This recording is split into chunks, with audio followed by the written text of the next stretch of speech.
fall threat isn't greater. But of course, the risk for severe weather is a fairly large, widespread one, and we're pretty close to the center of this. I point this out to say, when we look at this graphic, this shows us the number of reports. So level 3, that's a fairly high concentration of reports on a scale that only goes to 5.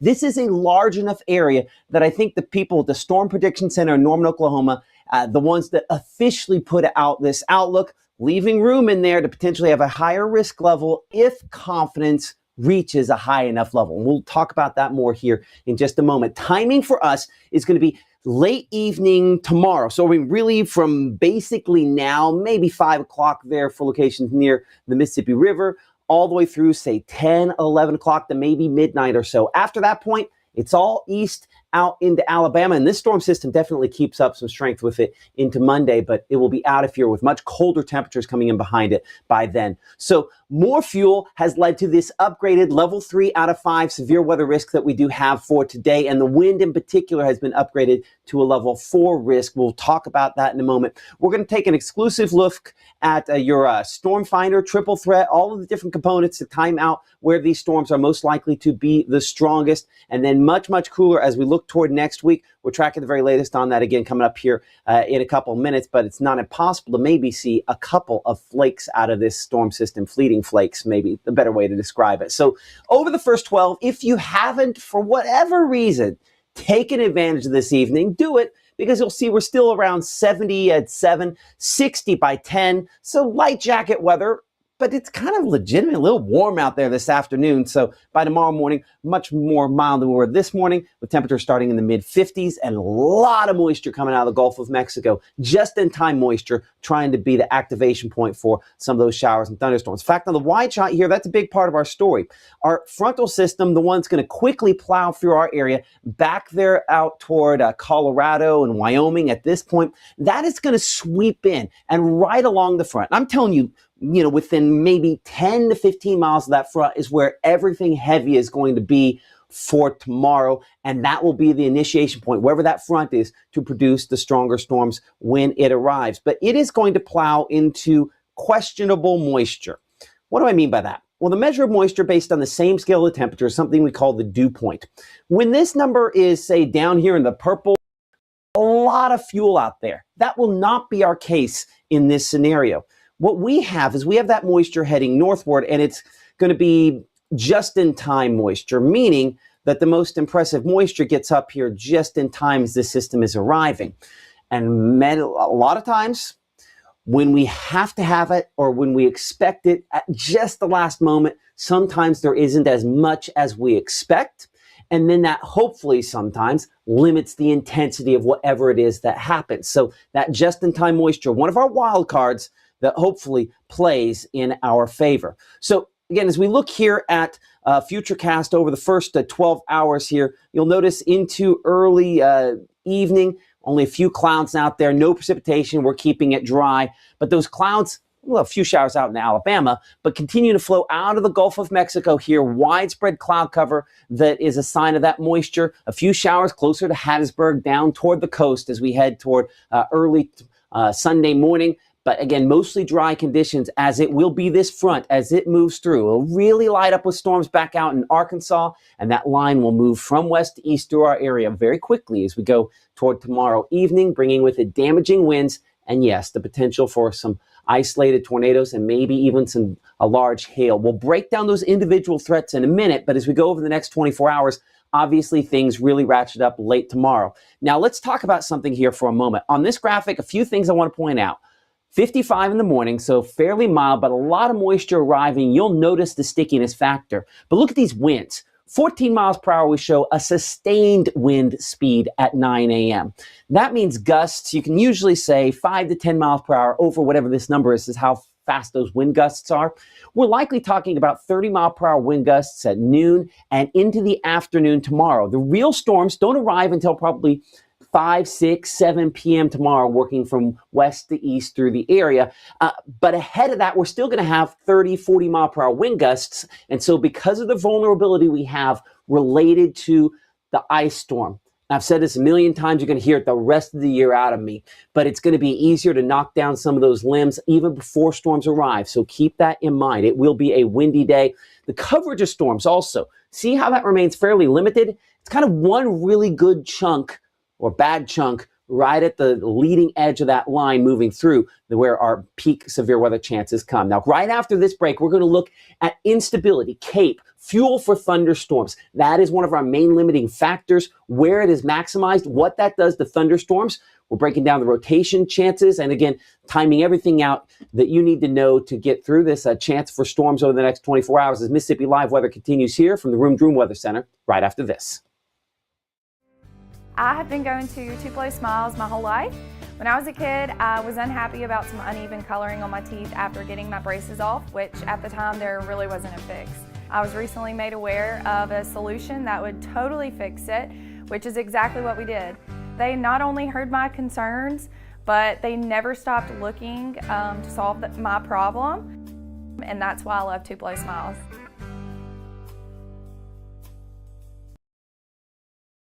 At First Choice Bank, we know you can't always make it before the bank closes. With our integrated teller, you can talk to a live person as late as 7 p.m. on weekdays and noon on Saturdays. It's not just an ATM, it's an ITM.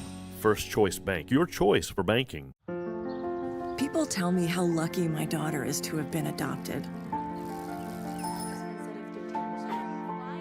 But really, we're the lucky ones. Learn more at adoptuskids.org. Right now, from the Room to Room Weather Center, here's Mississippi's Chief Meteorologist, Matt Lobhon.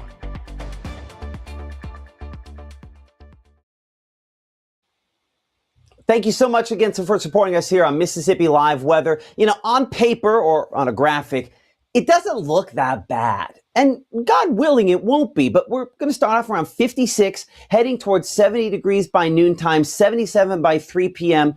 As we've talked about last couple days here in the Room to Room Weather Center, this is really a concentrated severe weather chance right at the leading edge of this line of storms. And that means it's not widespread, not for everybody all at the same time. That's why I showed 20% on that coverage of storms at 7 p.m. Our peak potential for many of us is probably 7 to 8 o'clock for your Sunday evening. And it's, again, going to be strong gusty winds, potential for those to be damaging, as well as some hail, and yes, even isolated tornadoes. A lot of that comes down to the amount of fuel available for thunderstorms to work off of here. And so when we look at that fuel, a couple of cameras around here kind of shining a light on this.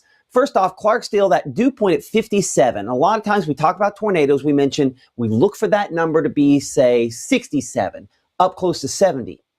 I don't know that it's going to be there. So why we talk about tornadoes? Because there are very, very strong winds aloft that are going to mix down to the surface, and that will then enhance our shear, the way the direction of the winds works, and then that will help to get these storms to rotate, even if they have somewhat less fuel. But that measure of moisture there, coming at 57 in Clarksdale, one of the highest we have in North Mississippi, because, for example, go to Rolling Fork, a little drier at that location, 49, though almost an identical look at the clear skies there in the Rolling Fork area out in the Delta. And as we look for Tupelo, for example, that number is only 46. So a more limited amount of moisture, part of the reason that severe weather chance is just ever so slightly lower for Tupelo, yet we expect that we're going to be maintaining storms, not developing them here. If they're not severe and haven't been severe by the time they make it to Tupelo, it's highly unlikely they'll become severe. Again, appreciate Mitchell Cunningham and Bowling for sponsoring that Tupelo Tower Cam there. So here is futurecast fuel, and we have precipitation kind of aligned on this at the exact same time here. Notice how the fuel not very limited, but we have some here in North Mississippi. We also have some spots, if you look close, I have the map kind of showing through right there. The darker is not where we have much fuel. That's where it's more limited. So we look for the brighter colors on here. Sometimes we'll call this CAPE. Sometimes we'll call it instability. I like to call it fuel. We have the rain chances layered on top. And again, we'll time this out more here in a moment. But as you look toward 5 p.m., see how there's just this stripe of brighter yellow right along where that line is? It's just the right amount of fuel at just the right location. That's 6, 7, 8, 9 o'clock, right at that line. It's possible there's just enough moisture just in time. So kind of a look at this here. it's a very, very sharp line of strong winds moving in from the north and west, where we're going to have some of these isolated storms fairly heavy there. We show one Greenwood moving toward Grenada, another one there from Chula moving toward Kosciuszko, yet another one toward Tupelo. And if you look at just how wobbly this line of fuel is there, I know we've got a couple of things layered on top, but that tells us that there's going to be some areas kind of bowing ahead. That's where that damaging wind threat comes from, 60, 70 mile per hour winds. That's also where we can get the rotation on this. And if we can get any storms ahead of this main line to merge in, that will then enhance that potential to get some rotating and possibly tornado-producing thunderstorms. And we're going to dig specifically at triple threat and that storm rotation coming up here in a few minutes as well. But as those storms work their way eastward, everything left behind here, 11 p.m., only spots we're still watching there, southeastern Noxubee and Pickens County. But any rumbles you hear after that, there's no severe weather risk related to that. We are not talking about tornadoes or anything with what comes after that as well. And yeah, that is a little wintry stuff that it does show for pre-dawn Monday morning. Wouldn't be shocked to have a couple of flakes. Also wouldn't be shocked if you didn't see those. Not going to be really meaningful there. So severe weather risk. We're all included in a level 3 out of 5 severe weather risk for really pretty much the entire region here. Wider shot, as we mentioned a moment ago there, this leaves kind of a very large middle here in case confidence increases enough to add a higher risk confidence level. As we bring things in a little closer, the tornado risk, there is a slightly better chance, again, out here, you could argue Oxford, Water Valley, and Grenada, a time of day helping because it's just a little bit earlier in the overnight period, and that, again, 6, 7, 8 o'clock, as opposed to 9, 10, 11 o'clock farther east. So hopefully that limits the number of tornado reports out of this, which is what this graphic shows. But this one's a little different. This shows the potential intensity, kind of peak intensity on what we could see. As you'll notice, everybody in this up to EF2 strength. EF2 is an important number because once we see a tornado hit that level, we refer to that as strong. And so strong tornadoes, we will start doing at least a little bit of damage to well-built structures. We have that potential, again, where if we see a tornado, that we could have one that becomes strong. Now notice a greater number of reports of wind damage possible. And this, I think, two things going into this. There's a lot of strong winds aloft. They're going to mix the surface, and then that will enhance the winds. And we're also here in a scenario where if we do get some rotation on these, that you could, in the way it's trying to surge and produce a tornado, still kick out some strong wind gusts, 65, 70 miles per hour, and maybe not produce a tornado. And either way, you get tornado-like damage out of not officially tornado-producing thunderstorms. So that's one of those things we're trying to balance on this, on top of the fact it's just going to be really windy before storms ever move in here. And this, again, fairly a large risk north to south on that. Destructive wind potential, it is possible we could see wind gusts up to 75 miles per hour. A 58 mile per hour wind gust is where it becomes severe. 75 is now where we're going to start to cause some damage to buildings that are built a little bit better. Certainly a situation where you're definitely going to be rocking a manufactured home if it's hitting directly from the west, the wrong direction. So tomorrow is one of those nights where now we need to be planning, hey, in the evening, do we want to get together at someone else's house just in case? Because it's one of those nights where we're just going to be a little bit more vulnerable. Large hail risk. Everybody involved, at least a limited risk there on our True Shield roofing, large hail potential there. And I do think we have that potential for some significant hailstones for at least part of the area. And this has to do with everything kind of merging into the line. This pink indicating where we could have hailstones in excess of 1.5 inches in size, kind of at the beginning of the development of these. So futurecast for tonight. Now this is going to be a boring graphic and we'll zip through it pretty quickly, but nothing. We're just in kind of prepping. We're watching a little of that more unstable air coming out of the Gulf of Mexico. We have the clouds. They have showers out there toward the plains, but no precipitation or anything like that of significance coming from any of that there. So looking at lows for Sunday morning, we're at 55 in Tupelo and Amory, yet 58 Belzona and Greenville. Moisture moves northward more quickly in the Delta, and that's what helps to kind of power and fuel these thunderstorms for tomorrow. And that's why storms will develop there and then largely move eastward. Highs on your Sunday should be 66. We're going to be lower 80s and upper 70s. So it's going to be a warm day on Sunday. And if you are not sensitive to the winds, which will be gusty and strong all day long, it's going to be another beautiful spring day. But just remember, if you're going through a walk in the woods or whatever you're doing, that trees damaged from this ice storm, there's plenty of them out there. We've got to be looking up and teaching the kids to look up to make sure there's not one of those branches up there that the strong winds tomorrow will knock down, even before storms ever move into our area. So here is Futurecast. Prepping things still at 9 a.m. with a few isolated showers there. Was kind of dragging some moisture into this strong and quick-moving storm system. Here's the front. And most of the storms of significance are going to be right along the leading edge of this front as it moves in. Notice we see, and again, my frontal position here might not be perfect, but you see this thin line of storms developing very, very near that front. And those will continue to track right along the front. You also notice they have little kind of arcing sort of shapes to them on our HRRR model here, an indication that some of these storms, again, will have some damaging wind potential with them as well. I'm going to take this out of play mode here for a second. I'm going to zip down to the next graphic, and I want to pull the front out of this. So give me a moment to pull the front, what we call surface analysis, out of this, because I want to make sure that we can do this justice on timing and really kind of walk around and through what we're looking at here.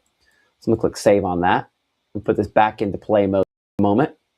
And let's talk timing as this moves through. So again, this will be a few storms there that could develop just ahead of our line, and then a line of thunderstorms stretching from Jackson, Tennessee back toward Greenville. These might not be the most impressive storms that you're ever going to see on our Futurecast. There have been times you've seen back at the TV station, and I think even here, storms that look a little stronger. The thing to note is what makes these different and makes this a tricky forecast. Again, high potential impact with maybe slightly lower confidence is the fact that we have very strong winds aloft and a pretty sharp change in wind directions aloft, what we call directional shear. And those things will help some of these storms to rotate and help push down some of those winds from aloft along this line. So we show that one near Water Valley is an example of one where I think we have some decent rotation. That might just be an enhancement of 70-mile-per-hour winds. That's enough to cause some significant damage. But that also could be rotation kind of kicking around there as that tries to track up toward Tupelo and Boonville. There could be a storm trying to produce a tornado. And also watch these back toward Greenwood as well there. As we go hour to hour ahead, you'll notice here by around 10 p.m., the ones we were looking at back toward Chula, they're closer to Starkville. And some of these thunderstorms there that tracked from around Water Valley back to Tupelo and Russellville with some more of that rotation as well. And then moving eastward into Alabama by, say, 11 to midnight. Yeah, there might be a rumble with this behind. But tomorrow, once that first main line moves through, the tornado threat that we're talking about here is done. It'll still be windy behind this, but the tornado threat and the large hail potential is going to be with that initial line as that progresses through. And this is, kind of ridiculous for a moment here, but yes, there could be a little bit of wintry precipitation on the very backside of this before temperatures get much, much colder looking toward next week. In fact, as we start off with low temperatures on Monday, they're going to be down below freezing or in the mid 30s, and wind chills will be in the 20s. It will be very, very chilly. I'm going to get the triple threat here in a moment, but as you'll note here, not much in the way of any sort of wintry precipitation of substance, but a rogue flake not impossible early Monday. I know kids coming back from school, maybe even late Monday, a rogue flake, but there's not much moisture to work with here as this storm system exits and works away from us. It'll take any of that moisture away for quite a few days as we dry things out through the extended forecast. So highs on Monday, not so high, expecting those to be somewhere in the neighborhood of the mid 40s to maybe low 40s. I wouldn't be shocked to have a few spots that don't make it out of the upper 30s for highs on Monday. So again, temperatures way below normal for this time of the year. 7-day forecast has us, again, about 50% on that peak coverage of showers and thunderstorms late tomorrow evening. We're 44 for Monday. We're 24 for the low on Tuesday morning, looking at 48 for the high Tuesday afternoon. But we're at least frosty potentially early Monday. We are a hard freeze causing some major issues to plants for early Tuesday morning. We're 32 as we look toward Wednesday, and then temperatures milder as we look toward Thursday and Friday. Very, very limited rain chances through the extended forecast, because this front is just going to really shove all the moisture right on out of here. And a reminder, you can always get the latest forecast in the Mississippi Live Weather app. Coming up right after commercial break, we're going to look at triple threat. We're going to look at the rotation tracks. We're going to do a few different models on that. We're going to answer some of your questions live here on Mississippi Live Weather, coming up here in 60 seconds from the Room to Room Weather Center. We hope you'll stick with us.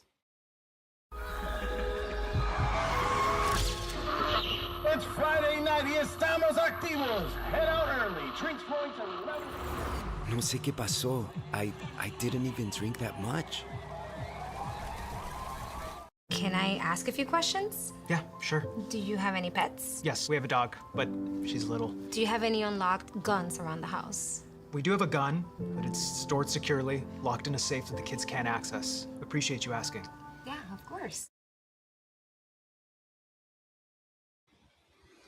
Okay, let's talk triple threat, something you'll see only here on Mississippi Live. It allows us to analyze the damaging wind potential.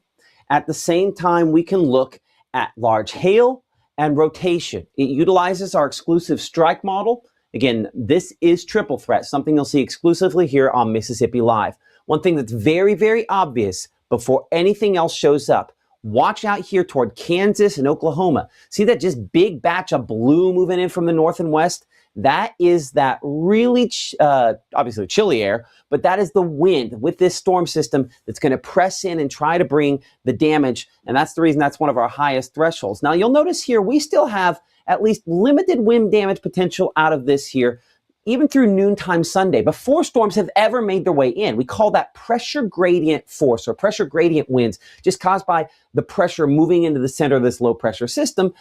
And then that enhances the wind speed as well. So before storms ever get here, some damaging wind potential still there. As you can see back out there toward Oklahoma, some really, really strong winds behind this as well.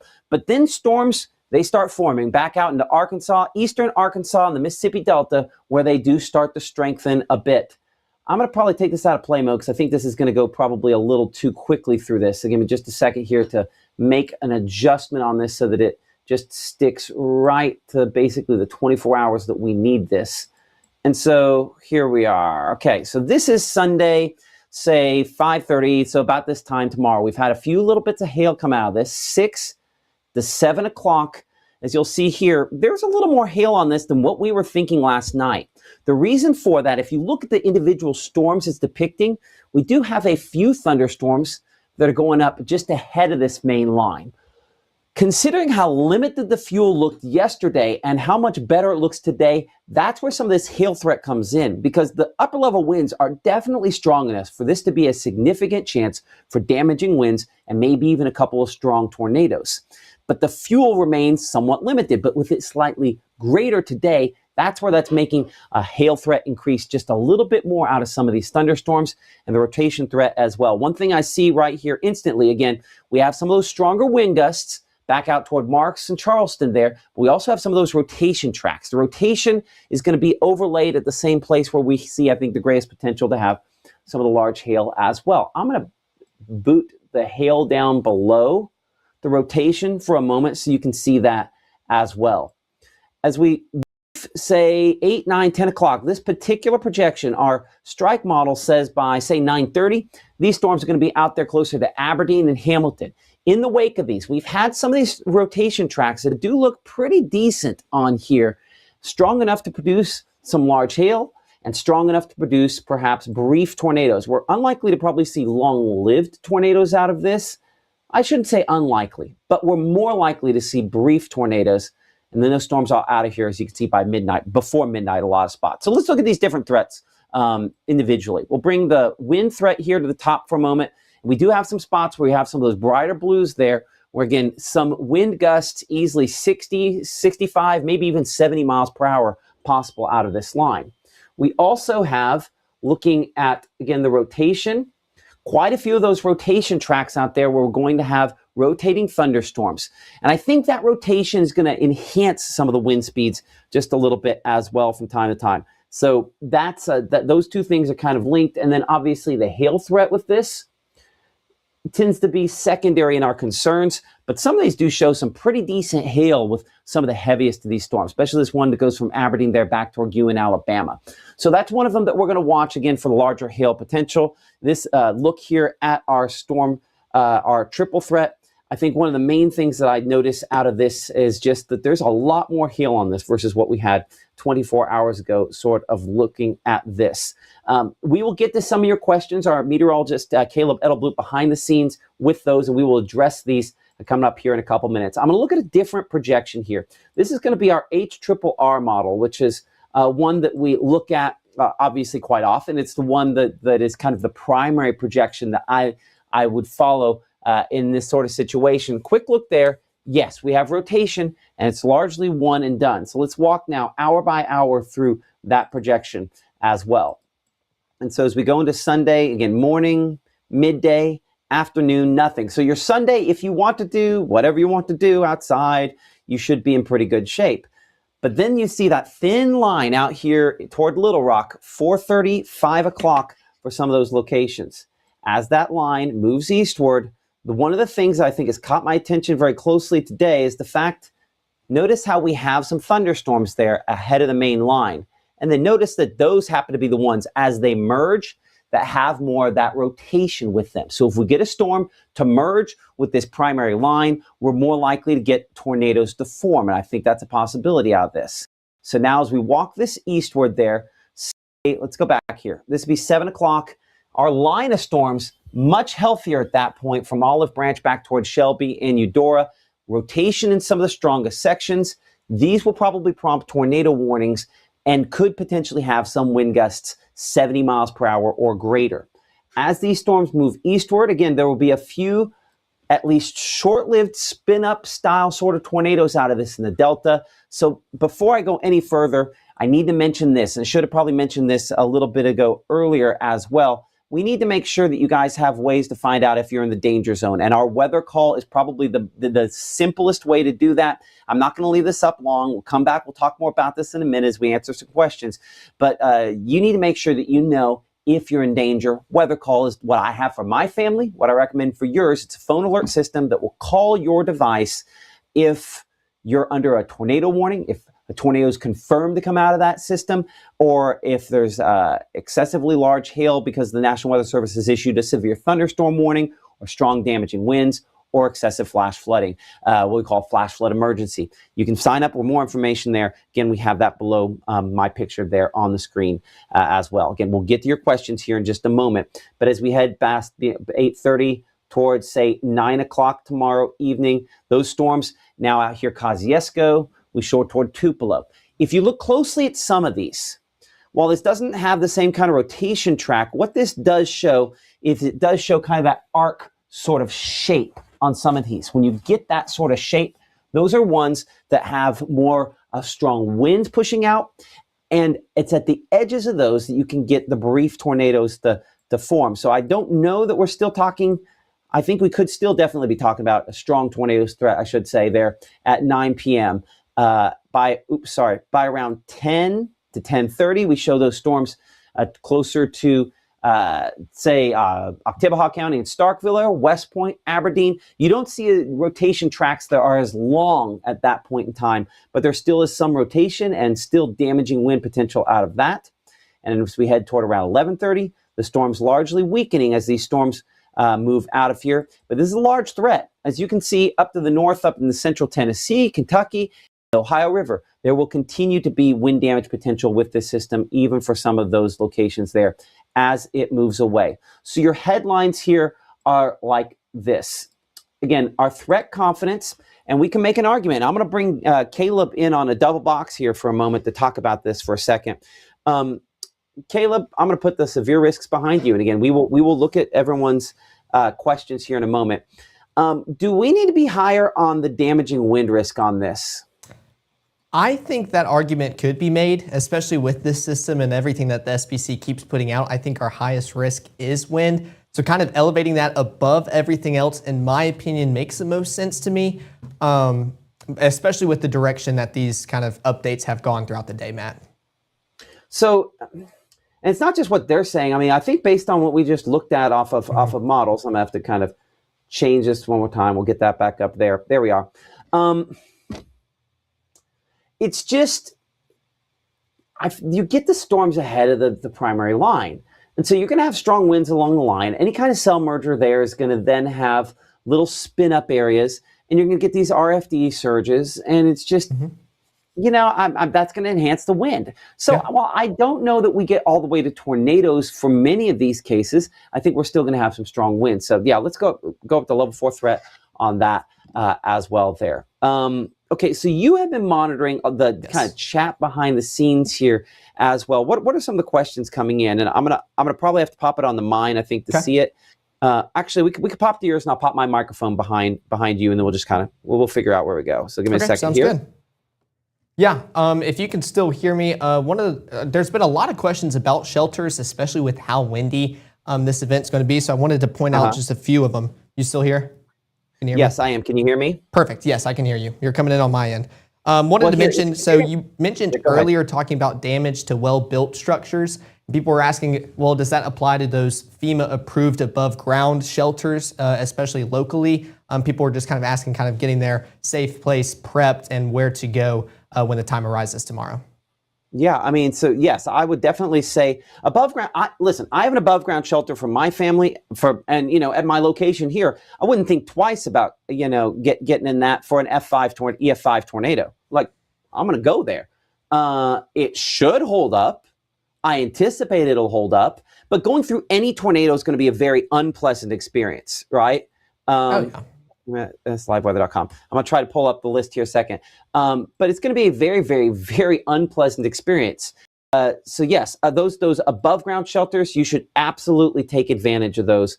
Those will work wonders for you. And I'm glad you point that out here for a moment. I'll bring it back over here for just a second. And we do have a new partner here in Mississippi Live Weather. And that's the folks at Lee's Storm Shelters, again, made down near the Egypt area in Monroe County, but they are partnering with us, sponsoring our storm shelter page on Mississippi Live Weather here, and advertising with us here. So if for one reason or another you don't want to go to a public shelter, or at least a year from now, or however long it takes them to get, it won't take that long. But this won't help you tomorrow. But in the long term, we're thankful that they have become a partner with us here on Mississippi Live Weather, the folks at Lee's Storm Shelters there. But we do have a list of public shelters. And again, all of these above ground shelters are going to be good enough. So yeah, I think that they are good places to go. And I think that people should take advantage of those, Caleb. So yeah, again, we have the list here. This is not necessarily a comprehensive list, and I'd always recommend maybe calling City Hall just to double check to make sure that they're going to be open.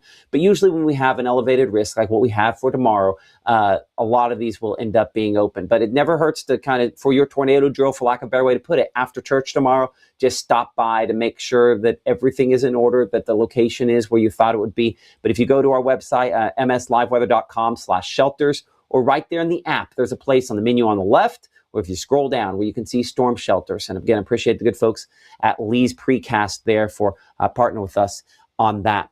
Let's bring Caleb back in again here. Some other questions that people have asked. Well, I know you just mentioned church a second ago. Some people were asking how this affects those Sunday evening church plans and kind of what you recommend for the people as they go about their evening. I think for a whole slew of reasons, we're probably not. Well, okay. So we're not to July yet, so I don't think the bill has taken effect. But I think if this were a year from now, churches will be, and houses of worship and certain nonprofits will qualify for lack of a better way to put it, immunity. That's not the right term. If they open up their facilities to be shelters, assuming that the facility is a safe place, and so that's a law that we talked with. Oh gosh, why is my brain not working here? Chad McMahon about during the off season for the legislature, and he worked with some folks down there to get that passed as a law. So next year, those houses of worship and churches, assuming that that you make an assessment that it is a safe enough location, the basements in those would be absolved of I guess immunes might be the better word. But so there is that. But as far as planning for tomorrow night, it's no, we don't want to do that. Yeah. Sorry, the longest explanation ever on that. Yeah, exactly. And I mean, you hit that earlier saying tomorrow's still going to be a beautiful day. Enjoy the spring-like day. It's just kind of around dinner time and on where you kind of just want to be hunkered down, stay indoors for the rest of the night. Going to be a little bit gusty and we'll be tracking everything out, but still going to be a beautiful day tomorrow that we want you guys to enjoy. But also another question. What other questions? Yeah, go for it. Yes. Another question that we had for you, Matt. Someone was asking about kind of to explain the confidence and the number of reports that you were talking about as far as those SBC outlooks and those level 3 out of 5s, 4 out of 5s, and especially for all the different categories and what that means, especially for the tornado one. Like, does that mean certain EF ratings or kind of what does that mean? Yeah, that's a really good question. You know, and in the weather communities, this has been one of the hot topics. There's been some adjustment to the way some of this has been done over the last 12 months. And in particular, we start looking at this severe risk area. This is the same. 1 to 5, that is it on that. But when we start looking at any of these graphics, these are always about the number of reports, right? So in the bullseye area here, you should have the greatest number of tornado reports. That's not to say you can't have one outside of that, right? Anywhere in this green and within that, there's a chance for a tornado. We just expect you're most likely to have them within this center circle, and so then most likely to have the greatest number of reports. This is where the intensity comes in. So, okay, a tornado that's EF0, EF1 is damaging and can definitely hurt you, especially you start talking a stronger EF1 tornado. That'll cause some significant damage to a structure that's not well built, a manufactured home that's not just anchored, really any manufactured home that's not on a full-on regular foundation. You're going to have some major issues with that.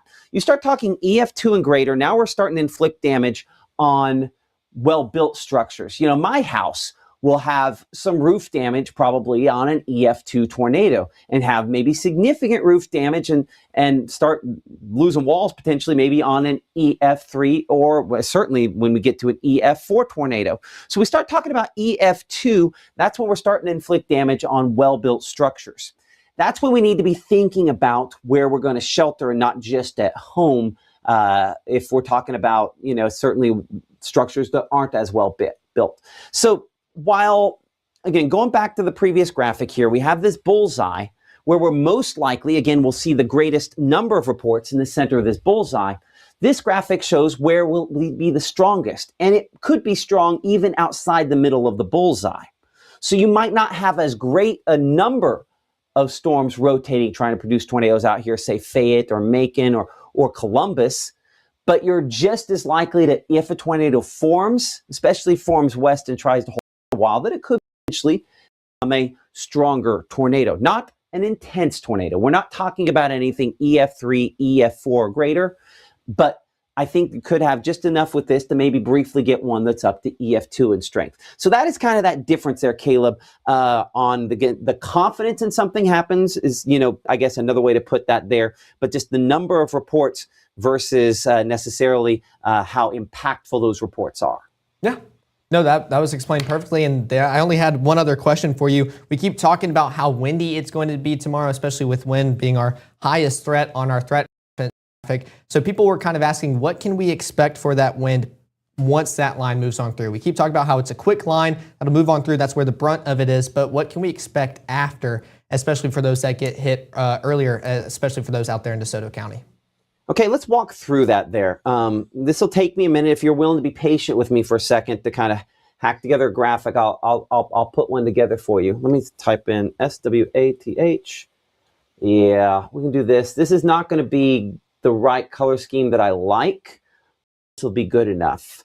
So this graphic here shows, and this is our strike model, so we can do this. So this shows kind of the strongest general wind speed you'll see over the course of time as this system moves in. So where you see yellows here, these are wind gusts 30 miles per hour or so.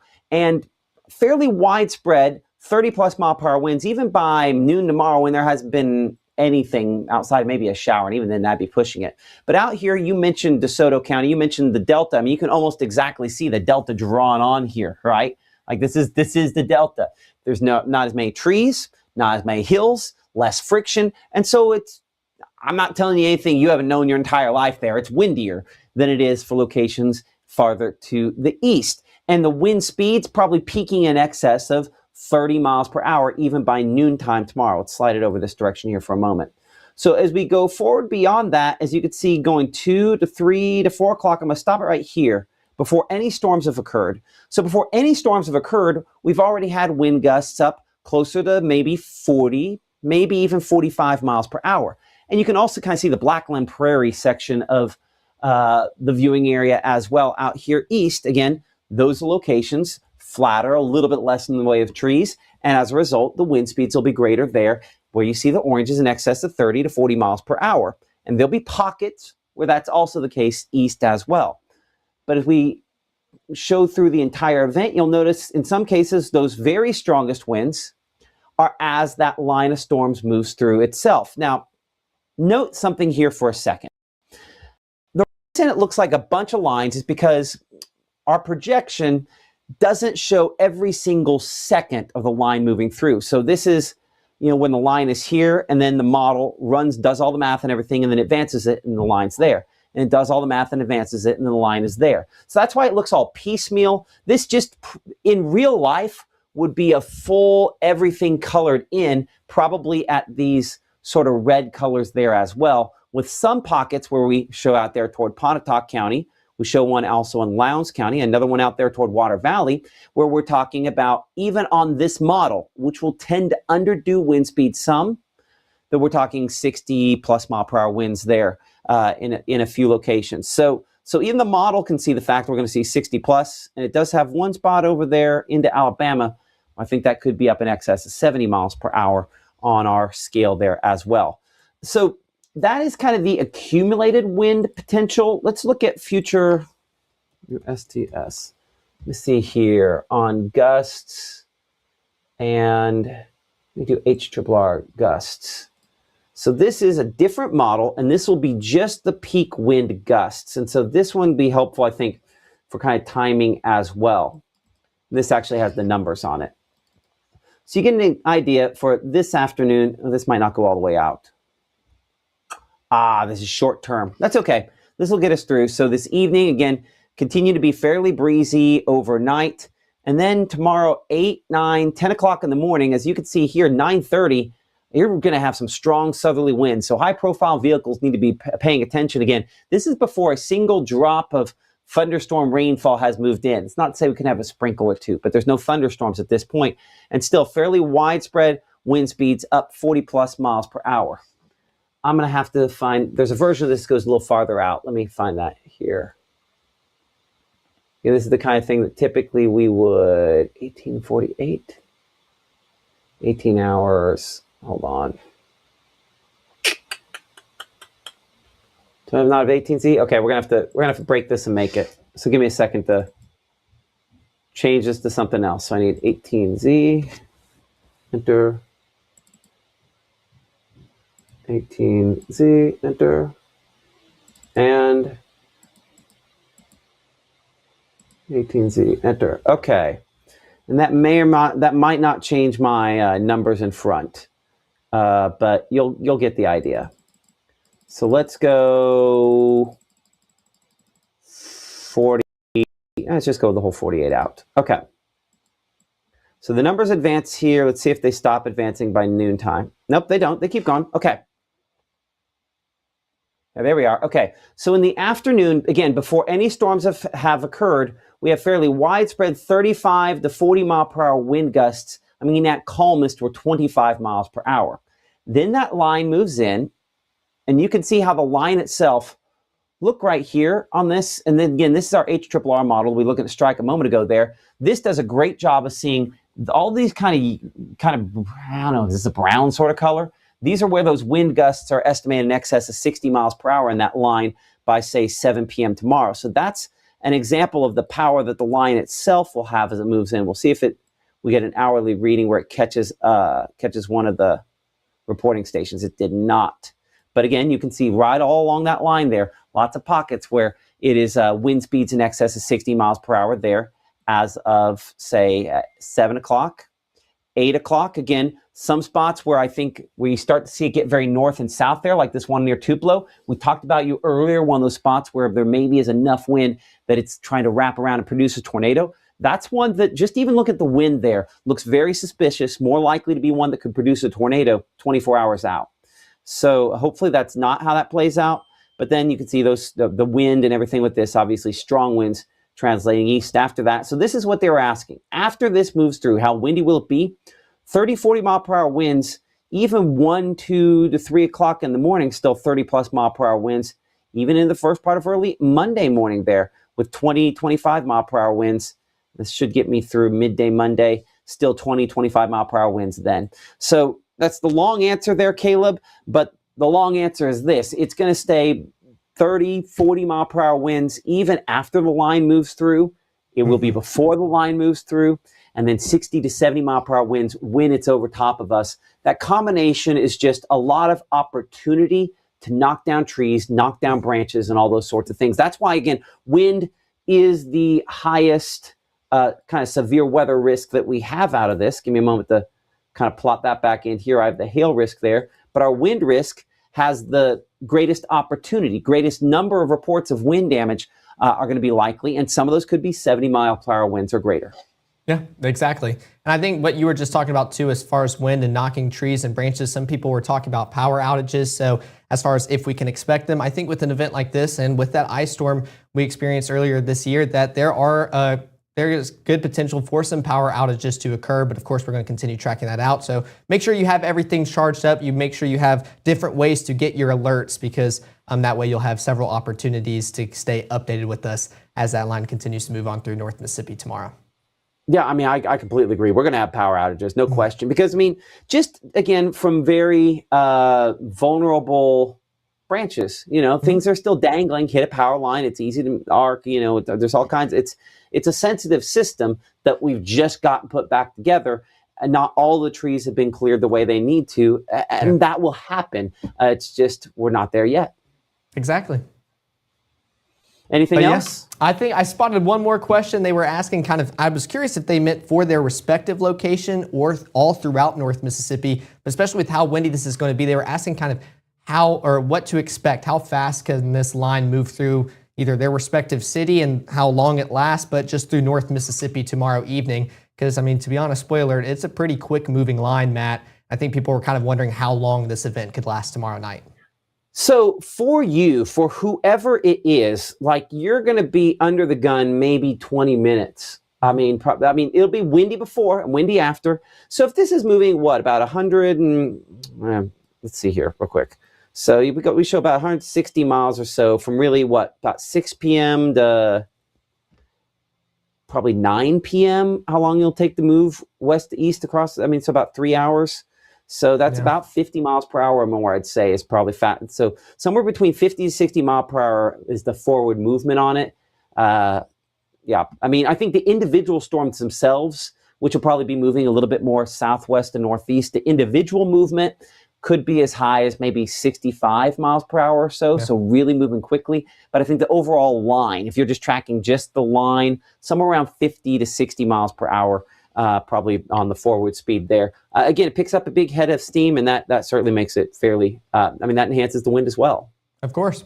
Yeah, no, and I think, for the most part, I think everybody's kind of having good spirits as I continue monitoring the chat. They're just hoping for the best, trying to pray away those tornadoes from North Mississippi, trying to keep it maybe just wind related, because we all know we can handle some wind here in North Mississippi, and tornadoes a little bit more of a fear factor for us here in North Mississippi. But so far, spirits look high in the chat. I'm even kind of reading it to the side. Ooh, fill your gas cans. That's also smart as well. I think that ice storm that occurred in January kind of left us a little bit more prepared for some more severe weather here in North Mississippi. So a lot of people just kind of praying that it's not as intense as what it could be forecasted to be, but definitely still expecting and hoping for the best tomorrow evening. I saw somebody asking about power outages on Monday morning, and that's just one of those things that, if you have significant outages that we'll deal with at the time. It was just every pole, every line. I mean, that's exaggerating a little bit, but not at the same time. We're down during the ice storm. So when we say power outages and we say that we're going to have widespread chances for damaging wind, I understand how those things can immediately overlay in someone's brain and say, we're going to be out for days. Number one, hopefully that's not the case. But, that's just such an extreme event that we're coming off of there. Mm-hmm. So. Yeah, no, I agree. Let's see here. I'll look one more time here, and then I think we'll kind of wrap things up as we're just kind of checking through the chat. Appreciate y'all for your support on Weather Call. So, Laura, that's a good question there. So, why the whole county is under a tornado warning? It says 1 mile away, but it's 20 plus miles away. So what's the delay on an event occurring in a call? So let's talk about that for a second here. So Weather Call only calls you if you're in the tornado warning box. So let's kind of clear off here. Let's play pretend on a warning for a second. So let's just say, let's use Starkville as an example, right? And I'm going to draw on a pretend warning here. Let's do a pretend severe thunderstorm warning. I'm going to draw this. This is our pretend severe thunderstorm warning, right? And the idea here is, and this is the way, you know, that this is handled, is that everywhere inside this warning, there's a potential for damaging winds, maybe a tornado, and large hail, right? If you're in this warning, Bradley area, Longview, 8 to 10, you get a call because you're under a place that the National Weather Service, the government, has decided needs to be warned for a severe thunderstorm warning. But let's bring it in here closer to Starkville and start talking about this for a second, because notice how if you were sitting here at Dudy Noble Field, you're outside of that. So if you're at Dudy Noble Field, which is not your home, but it's the home of, you know, obviously the Bulldogs, Diamond Dogs there. If that was your home, you wouldn't get a phone call. But let's be a little more specific here. The, you know, intersection of 145 and Montgomery right there, right? The intersection of that's outside the warning. There's no phone call there. But if you're over here just east of that, at that house there, that's business, that house there, you do get a phone call. The idea is, if humans, meteorologists, are doing our job right here, and we have, and by we, I mean the National Weather Service has placed the warning in the right spot, then the damage should be confined to the warning area, or the significant damage, thing being warned on, tornado, or severe thunderstorm, or dangerous flash flooding, it should be in this area here. So the idea is if we're doing our job, then you're getting a call if you're in danger. If you're out here, the danger is less. It's not to mean you won't have some branches get knocked down. You might not have some gusty wind, but if the storm looks like it's going to be producing 60, 70 mile per hour winds or tornado or something like that east, that's when the Weather Service would put out a new warning for that. So one of the things that's weird about weather call that you have to get used to is this phone alert that you don't want to get, because that means that now you're in the worst part of whatever that storm is producing. So it is accurate to where, when I don't live that far from the TV station, and then on occasion my house would be in the warning and the TV station wouldn't, I would get a phone call based on where my house location was, and vice versa. Sometimes the station wasn't in the warning. No, I got the other flip of that. I don't remember what the first flip I said. Anyway, the point is that it is precise to your exact GPS location in there that you put in when you're signing up. It monitors that and sends you a phone call based on that location there. The reason that's important, and I don't have my phone with me, so I'll hold up my iPad instead, is because if you use our app, and if you have it open and you put on there, you know, your location, it will monitor whatever location and send you alerts based on that, which is great, but it's the same alert sound as pretty much everything else. And trust me, I talked to the vendor about that again yesterday. They're trying to fix it, where maybe we get my voice on there, at least some kind of unique sound. That's one of the things that we are strongly working on and hopefully getting closer to. But that is, if you're asking me what's a negative of our app, that's one of the negatives, is it's a similar alert sound. Weather call solves that problem because a phone call breaks through whatever it is you're doing. Like right now, if I got a phone call, despite the fact my phone's not here, my iPad would still ring here in front of me and let me know that there's a phone call coming through. It disrupts us and lets us know that we're in the danger zone. So that's why weather call is something I have for my family, and I recommend you getting for yours as well there. Okay, let's see there. Yeah, and I think we'll probably get large severe thunderstorm warnings with smaller tornado warnings tomorrow is probably the way this will be handled. I think that most of us will get placed under warnings for tomorrow at some point in time there. Okay, I think we've covered most of those questions, and I appreciate that. Is the weather call subscription per phone number? I believe weather call next gen, you should have multiple phone numbers you can put in there. It's one location that's monitored for multiple phone numbers. So that way, you know, it, like in our case, it calls me, it calls our sitter, and it calls my wife. So you have multiple phone calls that it monitors there at well. So anyway, something to keep in mind. So let's give you, someone asked the question, and I think that this is probably the best way in which we can kind of wrap up here. Two things while I'm pulling this up. Number one, Again, support the sponsors like Room to Room, that supports our Weather Center, Mama Justice, that sponsors our Doppler radar, and the many, many other sponsors that have stepped up to follow us. Download our app for Roku, Apple TV. I was talking to a woman today who was the fact that it allows her to keep her devices charged up by pulling us up on the old school TV. You can download it. Just search for Mississippi Live on those different platforms there. But this is our Fuel and Future cast. I kind of led the second block of the show with this. And I think this does as good a job as any of showing kind of how things will play out for tomorrow. So you see we have kind of this line here. The fuel is going to be eaten up by the line. At 4 p.m., all of the activity of significance is still to the west of us. At 5 p.m., it's still west. By 6 p.m., we're probably starting to see our first warnings, maybe 5 o'clock here, but out from Hernando, West Helena, Clarksdale, Cleveland, and Greenville. By 7 o'clock, we're out here, probably warnings extending close to Grenada and Oxford, and our strongest thunderstorms, again, some rotating, some trying to produce tornadoes out here back to the west. By 8 o'clock, we're looking Greenwood, Grenada, Oxford. Caveat on what you're looking at here, models almost always run behind on a very fast-moving system. So this could be a little bit slow, but this is a generalized idea on the positioning of this. As we head toward 9 p.m., we show at Kosciuszko, back toward around Tupelo and the Boonville area and Corinth. By around 10 p.m., we're now here to Louisville, Columbus, Amory, and Russellville. And as we head toward around 11 o'clock, exiting. So that is your time frame here. And our headlines on this event to kind of give you an idea on the confidence on the event as a whole and what we need to think.